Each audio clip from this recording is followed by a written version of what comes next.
ಎಲ್ಲರಿಗೂ ನಮಸ್ಕಾರ. ಬಹಳ ಸಂತೋಷ ಆಗ್ತದೆ.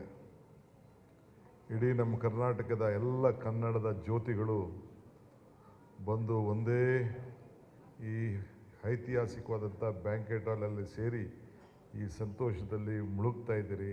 ನಾವು ಕೂಡ ಮುಳುಗ್ತಾ ಇದ್ದೀರಿ. ನಿಮ್ಮೆಲ್ಲರೂ ಕೂಡ ಸರ್ಕಾರದ ಪರವಾಗಿ 1 ಕೋಟಿ ನಮಸ್ಕಾರಗಳು ಅರ್ಪಿಸಲಿಕ್ಕೆ ನಾನು ಬಯಸ್ತಾ ಇದ್ದೇನೆ.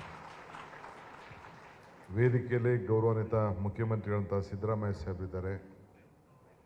ಇವತ್ತು ಅಭಿನಂದನೆಗೆ ಪಾತ್ರ ಅಂತ ಶ್ರೀಮತಿ ಬಾನು ಮುಸ್ತಾಕ್ ಅವರು ಮತ್ತು ಶ್ರೀಮತಿ ದೀಪಾ ಜೋಶಿ ಅವರಿದ್ದಾರೆ. ನಮ್ಮ ಬಸವರಾಜ್ ಹೊರಟ್ಟಿಯವರು, ಶಿವರಾಜ್ ತಂಗಡಿಯವರು, ಜಮೀರ್ ಅಹಮದ್ ರವರು, ನಜೀರ್ ಅಹಮದ್ ರವರು, ಸಲೀಂ ಅಹಮದ್ ಅವರು, ರಿಜ್ವಾನ್ ರವರು, ಅಶೋಕ್ ರವರು ಮತ್ತು ಮುಖ್ಯಮಂತ್ರಿಗಳ ಕಾರ್ಯದರ್ಶಿಗಳು ಎಲ್ಲ ಕೂಡ ಇದ್ದಾರೆ. ಈಗ ತಾನೇ ಅತೀಕ್ರವರು ಮತ್ತು ಕನ್ನಡ ಸಾಹಿತ್ಯಕ್ಕೆ ಸಂಬಂಧಪಟ್ಟಂಥ ಭಾನುಪ್ರಕಾಶ್ ಅವರ ಬಗ್ಗೆ ಎಲ್ಲ ಕೂಡ ಅನೇಕ ವಿಚಾರಗಳನ್ನು ಚರ್ಚೆ ಮಾಡಿದ್ದಾರೆ. ನಾನೀಗೇನು ಭಾಷಣ ಮಾಡೋಕ್ಕೆ ಈಗ ನಿಂತ್ಕೊಂಡಿಲ್ಲ.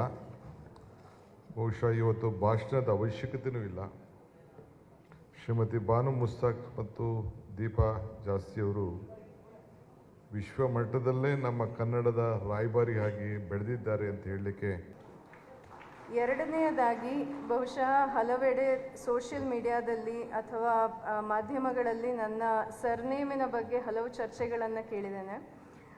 ನನ್ನ ಸರ್ನೇಮನ್ನು ಭಾಸ್ತಿ, ಬಸ್ತಿ, ಬಸದಿ, ಬಸಂತಿ ಅಂತ ಏನೇನೋ ಬೇರೆ ಬೇರೆ ಸ್ಪೆಲ್ಲಿಂಗ್ಗಳಲ್ಲಿ ಯದ್ವಾತದ್ವ ಉಚ್ಚಾರಣೆಗಳಲ್ಲಿ ಹರಡಿವೆ. ನಾನು ದೀಪಾ ಭಾಸ್ತಿ. ಮೂಲ ಊರು, ಸಾಮಾಜಿಕ ಸಾಂಸ್ಕೃತಿಕ ಹಿನ್ನೆಲೆ ಇಲ್ಲಿ ಮುಖ್ಯ ಅಲ್ಲ. ಒಂದು ವಾಟ್ಸಪ್ ಗುಂಪಿನಲ್ಲಿ ಮೊನ್ನೆ ಯಾರೋ ಒಬ್ಬರು ಹಾಕಿದರು, ಇಂಗ್ಲೀಷ್ ಲಿಂಗ್ವಿಸ್ಟಿಕ್ಸ್ನ ಪಾಠವನ್ನು ನನ್ನ ಹೆಸರನ್ನ ಸರ್ನೇಮ್ನ ಹಿಡ್ಕೊಂಡು ನಾನು ಹೇಳ್ತೇನೆ, ಇದ್ರ ಬಗ್ಗೆ ಎಲ್ಲರೂ ಗಮನ ಹರಿಸಬೇಕು ಅಂತ. ಅವರ ಒಂಥರ ಅಸಂಬದ್ಧ ಮೆಸೇಜ್ಗಳು ಅನ್ನ ಬ್ಲಾಕ್ ಅವರು ಆಡ್ಮಿನ್ ಬ್ಲಾಕ್ ಮಾಡಿದರೂ ಕೂಡ ನನಗೆ ಗಮನಕ್ಕೆ ಬಂದದ್ದು ಒಂದು ವಿಷಯ. ಈ ವ್ಯಕ್ತಿಯ ಪ್ರಕಾರ ನಮ್ಮ ಕನ್ನಡದ ಅಥವಾ ಭಾರತೀಯ ಹೆಸರುಗಳಲ್ಲಿರುವ ಸೌಂಡ್ಗಳು ಇಂಗ್ಲೀಷ್ನಲ್ಲಿ ಇಲ್ಲದಿರುವುದರಿಂದ ನಾವು